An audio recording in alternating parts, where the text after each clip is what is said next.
Meus irmãos, a paz do Senhor, graças a Deus que tem nos dado vitória por nosso Senhor Jesus Cristo. Quero te convidar a abrir a Bíblia, por gentileza, primeira carta de Paulo aos Coríntios, no capítulo 6 e o versículo 19. Quero glorificar a Deus, tributar a Deus toda a honra, toda a glória e todo o louvor. Agradecer ao pastor a confiança dada a estarmos aqui neste altar para esta tão grande responsabilidade em ministrar a palavra do Senhor. Primeira de Paulo aos Coríntios, no capítulo 6, e o versículo 19, diz assim, podemos ler, amém? Ou não sabeis que o vosso corpo é o templo do Espírito Santo, que habita em vós, proveniente de Deus, que não sois de vós mesmo? A parte A diz assim, vou repetir, ou não sabeis que o vosso corpo é o templo do Espírito Santo? Podeis sentar, meus irmãos, muito obrigado, a reverência à palavra do Senhor. Meus queridos, estava meditando neste versículo por estes dias, e não quero aqui ministrar um texto sem contexto, mas refletindo sobre o termo que Paulo vai usar, sobre templo, e vasculhando, meditando na palavra, nós observamos que na Bíblia existem 7 templos que sobressaíram aos demais, 7 templos que de uma hora ou outra, de um dia ou outro, são mencionados nos nossos altares, em ensinos, pregações. Eu não estou dizendo as 7 cartas, as 7 igrejas da Ásia, a saber, Esmirna, Pérgamo, Sardes, Tiatira, Filadélfia, Laodiceia e a emblemática igreja de Éfeso, mas eu estou dizendo de 7 templos que, se nós meditarmos de Êxodo a Apocalipse, nós não encontraremos. Este primeiro templo foi no deserto, quando o povo estava peregrinando, saindo do Egito em direção a Canaã, e Deus chama Moisés para que Moisés construísse um templo, o primeiro templo. O povo não estava fixo no deserto, porque o deserto não era o local onde o povo morava, ou o povo estaria morando. O deserto era só um estágio, era só um momento. O deserto não era a morada do povo. E Deus chama a atenção de Moisés. Moisés vai para o monte, recebe uma revelação de Deus, a qual ele deveria repassar as instruções a Oliabe, Bezalel, homens que o próprio Deus escolheu para o auxiliar na confecção de instrumentos e móveis para ornamentar este templo. Este templo é o que nós estudamos há alguns trimestres atrás na escola bíblica dominical, que foi lhe dado o nome de tabernáculo. Se o povo estava peregrinando, o povo caminhava, armava o templo, adorava, desarmava, caminhava um pouquinho, armava o templo, adorava, e assim o povo ia caminhando e adorando, até chegar em Canaã. O segundo templo foi um templo que foi até arquitetado por Davi. Davi fez a sua planta, rascunhou a sua planta, mas que foi executado pelo seu filho Salomão. É conhecido como o Templo de Salomão. O templo a qual, quando a sua execução foi concretizada, Salomão ora, agradece, oferece, apresenta a Deus. Deus, de uma maneira receptiva, faz fogo cair do céu, dizendo que ele estava aprovando. E Deus promete ao povo que depois que o povo orasse, se convertesse dos seus maus caminhos, depois que o povo buscasse a face do Senhor, depois que o povo se humilhasse, Deus estenderia os seus olhos, e a oração do povo feita naquele templo seria ouvida por Deus. Este segundo templo, chamado Templo de Salomão, que mais tarde foi destruído por Nabucodonosor, quando sabotou o povo e levou para o cativeiro. A Bíblia ainda nos fala de um terceiro templo, o templo de Zorobabel, que mais tarde também foi destruído por um Antíoco.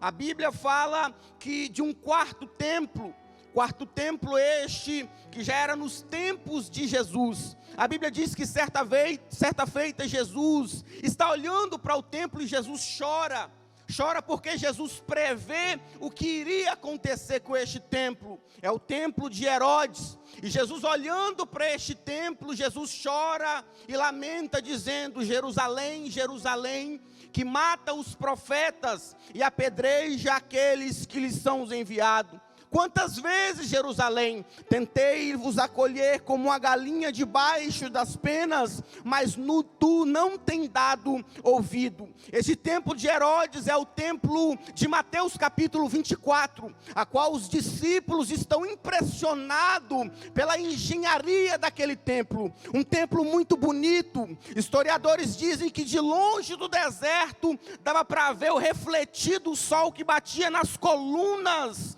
douradas de ouro, a qual foi banhado aquele templo, porque ele era um templo muito bonito, e os próprios discípulos estavam impressionados, a ponto de chegar a Jesus: olha que coisa linda, Jesus, olha que coisa maravilhosa esse templo. O Senhor não se impressiona? Jesus: não me impressiono, porque no ano 70 não ficará pedra sobre pedra que não será derrubada, porque este templo também seria destruído. A Bíblia ainda fala de um quinto templo, o templo do anticristo. Nós sabemos que quando a trombeta tocar, vai iniciar um período de 7 anos, período esse que nós conhecemos como a grande tribulação. A igreja, eu creio, prego e continuarei pregando que a igreja vai ouvir a trombeta, vai ser arrebatada, e nós não ficaremos aqui para participar desses 7 anos, 7 anos que são divididos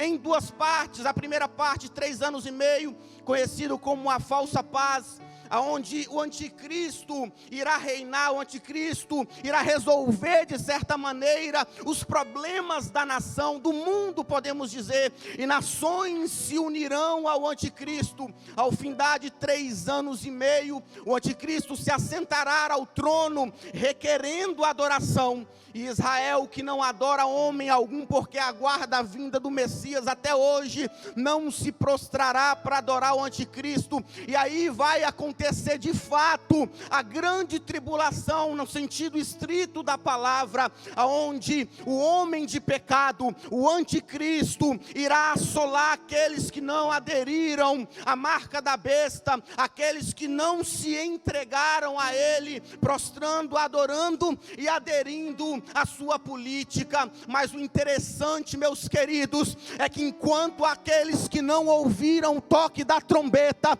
estarão aqui sofrendo, gemendo e tendo que se virar para não entregar a sua alma a Satanás, a igreja de Jesus Cristo vai estar nas bodas do Cordeiro, ceando, celebrando e adorando a Ele em espírito e verdade, e vendo Ele como verdadeiramente Ele é. Eu não sei você, mas eu sou da caravana que vai ouvir o toque da trombeta. Quantos almejam ouvir o toque da trombeta? E sabe uma notícia boa para nós? Não vai demorar. Pode ser essa noite. Esse culto pode até não chegar ao seu final. O domingo pode até não finalizar o seu dia, porque Jesus está vindo aí para nos levar, para estarmos para sempre com Ele no céu de glória. Findando, Jesus vai descer ao Monte das Oliveiras, aniquilará as nações com o sopro da sua boca, dando vitória a Israel, que estaria prestes a morrer na conhecida guerra do Armagedon.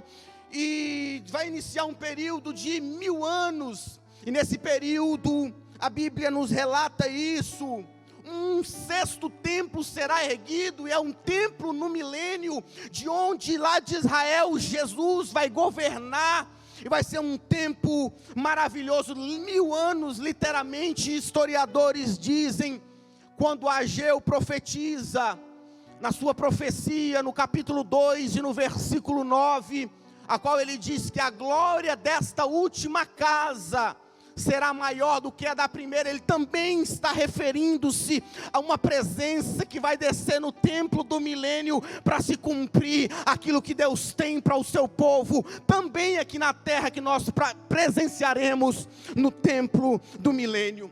Sabe o que eu acho interessante, pastor Cleison, os amados que me ouvem, aqueles que estão na sua casa, sabe o que eu extraio disso aqui? Há o interesse de Deus, pastor, no templo físico, no templo de alvenaria. Há sim o interesse de Deus em nós virmos ao templo para podermos o adorar, para podermos nos desprender. Claro que nós adoramos a Deus em todos os lugares, não existe lugar que seja típico para nós adorarmos a Deus, mas quando nós desprendemos de tudo e estamos no templo adorando, é diferente, é algo do coração de Deus. Deus tem um interesse muito grande que nós estejamos no templo adorando a Ele. É claro que nós estamos cumprindo medidas, é claro que nós estamos sob uma autoridade, mas há o interesse de Deus de nós estarmos no templo. Sabe uma verdade? Quando essa pandemia passar, pastor, quando esse tempo difícil passar, porque vai passar, quantos creem que vai passar? Vai passar. Quando esse tempo difícil passar, sabe uma verdade, pastor? Vai se cumprir o Salmo 27, quando o salmista diz: uma coisa pedi ao Senhor, e eu a buscarei, que eu possa estar no templo, na sua casa, por longos dias. Porque o interessante do salmista não é somente pedir, é pedir e buscar. Eu peço para Ele me ajudar a vir ao templo, mas eu me esforço, eu dou banho no menino primeiro antes, eu arrumo a casa mais cedo, eu deixo para lavar o carro em outro horário, porque quando essa pandemia passar, essas igrejas, as nossas igrejas estarão lotadas, porque Deus nos parou para entendermos que precisamos voltar a estar no templo adorando a Ele.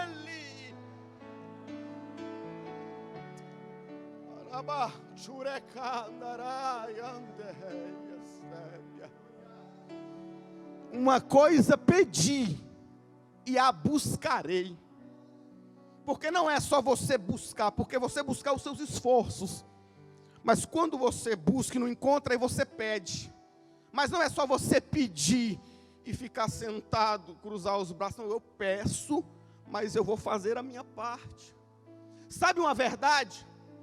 Quando isso tudo passar, ou isso já está se cumprindo em nós, seremos como o salmista no Salmo 122. Alegrei-me quando me disseram: vamos à casa do Senhor. Sabe por quê?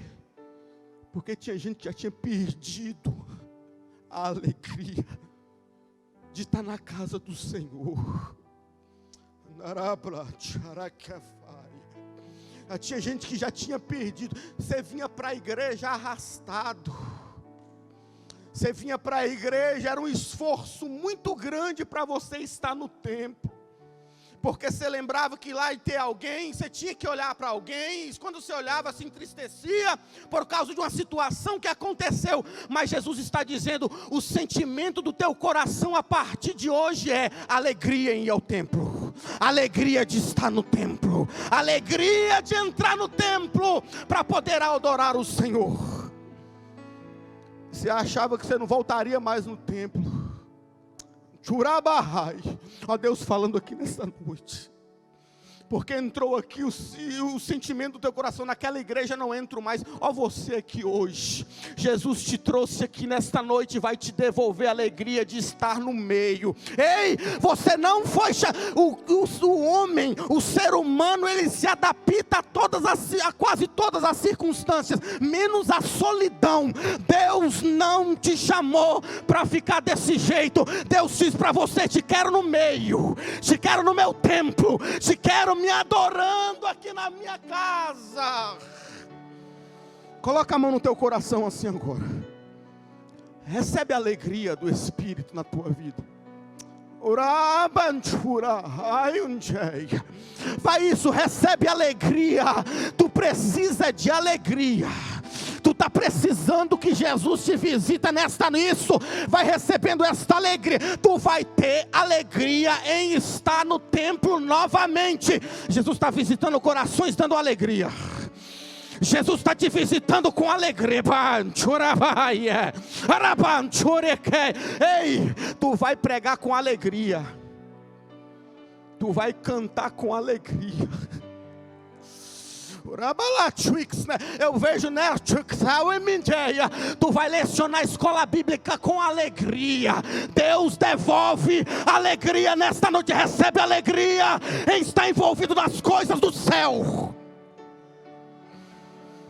Ai, há uma graça de alegria nessa casa.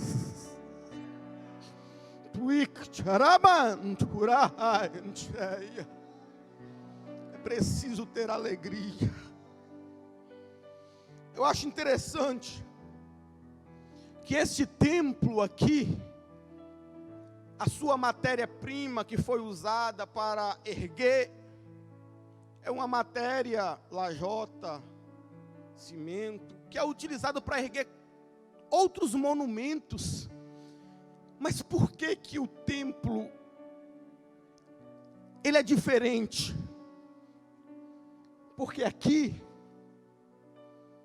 tem a presença de Jesus. Porque aqui Jesus está aqui. A diferença deste edifício para os outros edifícios é que aqui Jesus é o centro. João, quando estava na ilha de Patmos, ele vai dizer no capítulo 1, versículo 12: e voltei-me para ver quem falava comigo, e vi 7 castiçais de ouro.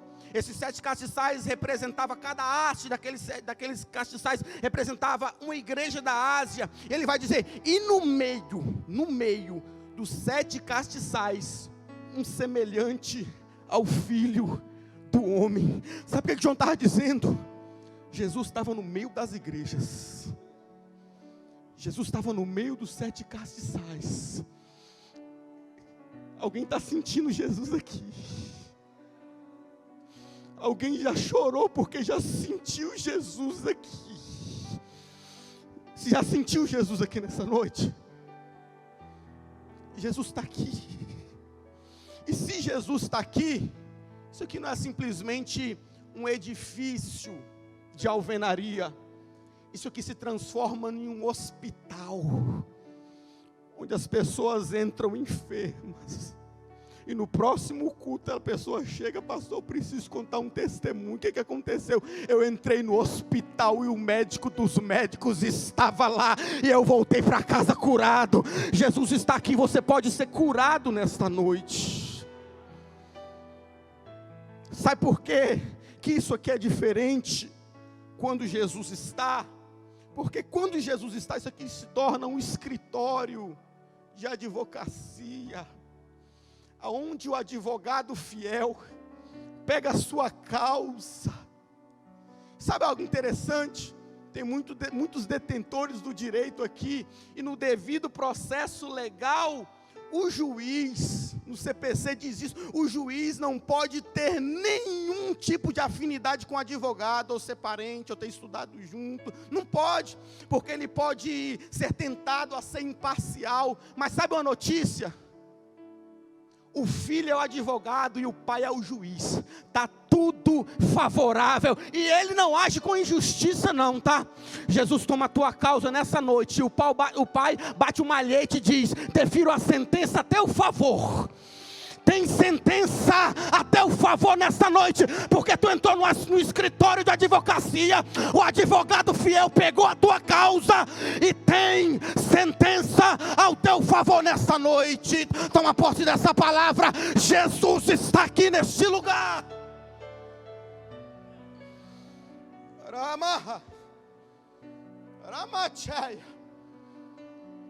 Isso aqui é um consultório de psicologia, onde o psicólogo Jesus não é num divã que você deita nos braços de Jesus, Ele te atende, Ele te ouve. Aí você pode se abrir, você pode se abrir, Jesus te entende. Jesus te entende, Jesus te ouve, não te julga e ainda resolve o seu problema. Esse é o Jesus que nós servimos. Você já falou para Jesus hoje qual é o teu dilema? Você já falou para Jesus hoje qual é o conflito que está sabotando as suas noites? Você já se explicou, você já se abriu para Jesus nessa noite e falou: Jesus, eu não estou conseguindo dormir, é por isso. Jesus, eu não estou conseguindo ter paz, é por isso. Ei, se abra com Jesus nessa. Já tem alguém se abrindo, conversando com Jesus, e Jesus manda dizer para você: recebe paz na tua alma, recebe paz no teu coração. Você vai ter crise, você vai ter paz em tempo de crise. É possível o crente ter paz em tempo de crise, porque a Bíblia diz que a paz dele excede todo entendimento. Como assim a paz dele excede em todo entendimento? Porque alguém vai olhar para você e vai falar: como que mediante a tudo que essa mulher está passando, ela consegue ter paz? Não entende, pastor? Como? Tudo que esse jovem está passando, o medo do amanhã, o medo do futuro, o medo do que vai acontecer. Ei, tu tinha muitos planos para esse ano. Tu tinha muitos projetos para poder realizar esse ano, mas aí a situação foi apertando, e tu está entrando em um dilema, tu está entrando em um conflito terrível. Mas Deus me ordena nesta noite, pelo poder da sua palavra, ministrar paz ao teu coração. Recebe paz nessa alma agora, porque Jesus te traz calma hoje.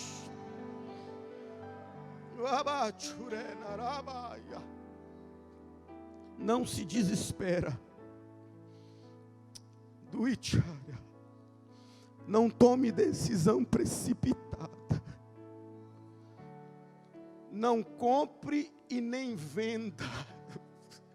Foi isso que Jesus falou comigo essa semana. Todo mundo apertando: faz isso, faz isso. Aí Jesus falou: não compre e nem venda sem a minha autorização.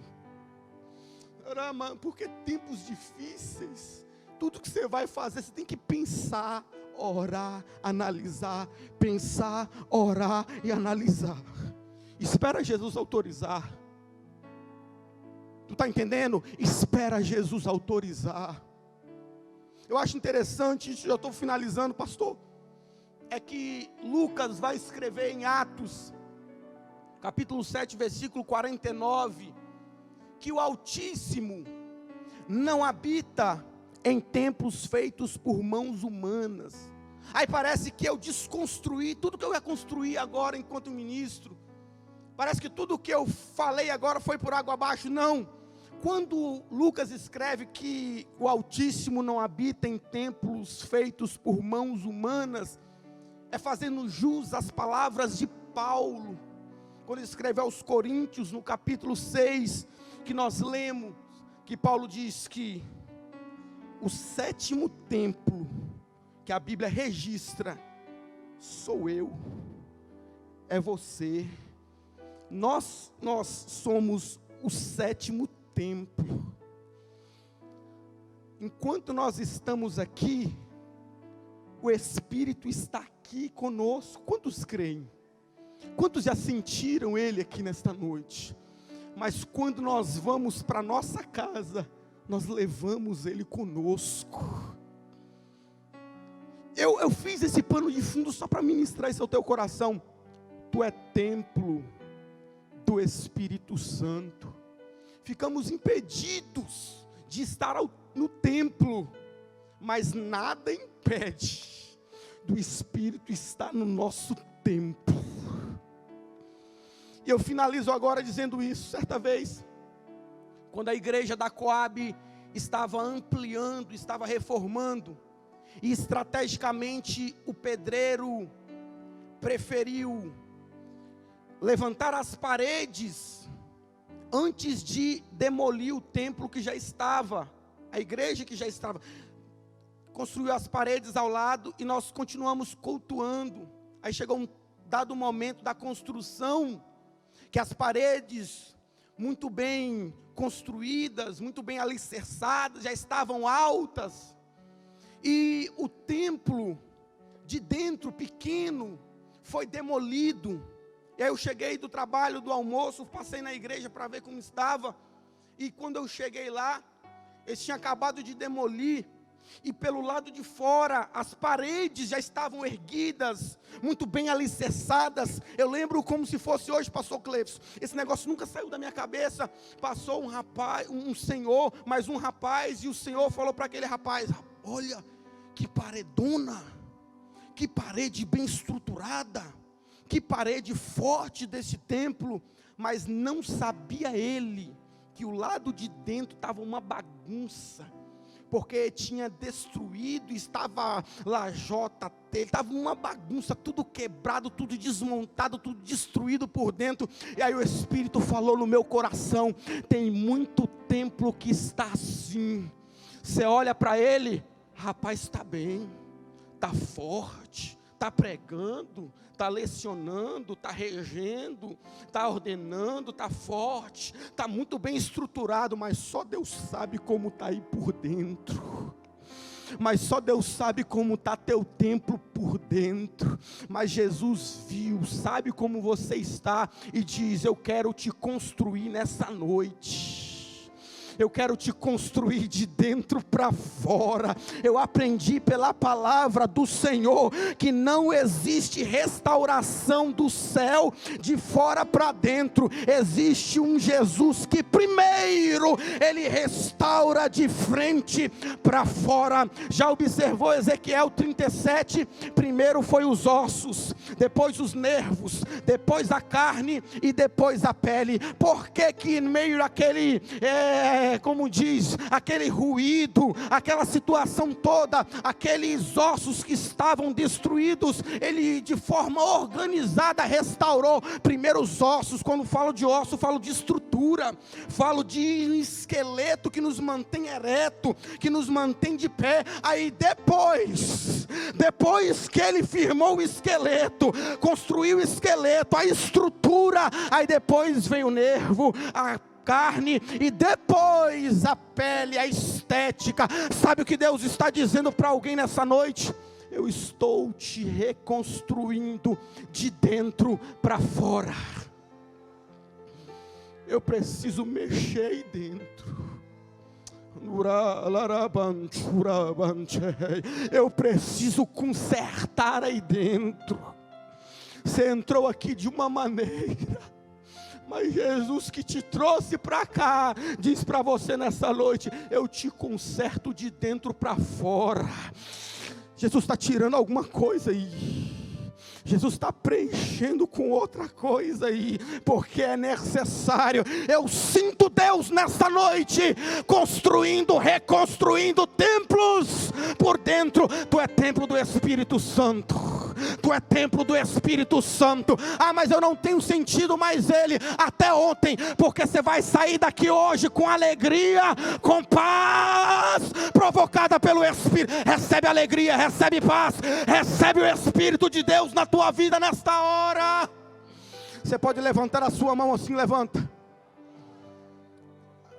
Agora recebe. Orante. Até um tempo que você não fala em línguas, recebe. Até um tempo que tu não profetiza, recebe. Até um tempo que tu não chora na presença, recebe o Espírito de Deus nesta noite. Ele quer te colocar de, não importa o que te derrubou, Ele te coloca de pé nesta noite. Fica de pé, deixa eu fazer uma oração por você. templo e morada do Espírito Santo.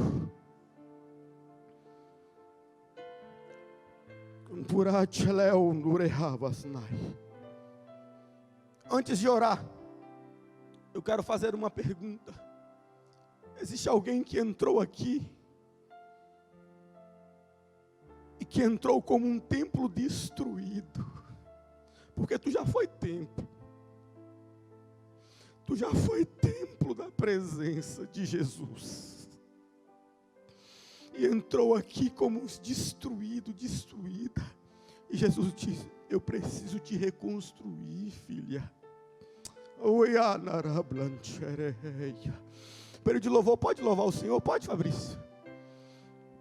Enquanto eles louvam, eu quero te convidar. Quer aceitar Jesus hoje? Filha, é com você mesmo que Jesus está dizendo. Tu precisa voltar para casa hoje.